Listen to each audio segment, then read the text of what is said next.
Actually আমাদের 7 দিনের শিক্ষা সপ্তাহ চলছে। আজকে হলো তৃতীয় দিন এবং এটা হলো স্পোর্টস ডেতে আমরা স্পেশালি যেটা নিয়েছি, খেলাধুলা তো হবে, সঙ্গে আমাদের ত্রিপুরাতে যে একটা প্রবলেম যে ড্রাগ এডিকশন, সেই ড্রাগ এডিকশন শুধুমাত্র কলেজ বা স্কুলের সব জায়গাতেই ছড়িয়েছে, অনেকগুলি কলেজেও ছড়িয়েছে, অনেকগুলি স্কুলেও ছড়িয়েছে।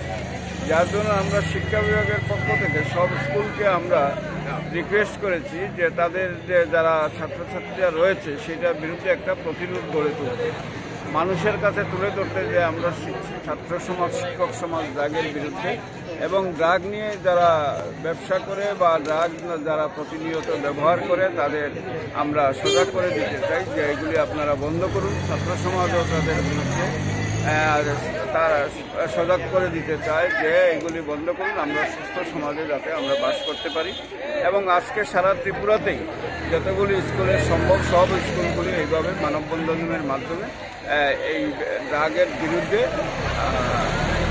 মানুষকে সজাগ হওয়ার জন্য আহ্বান রাখছে।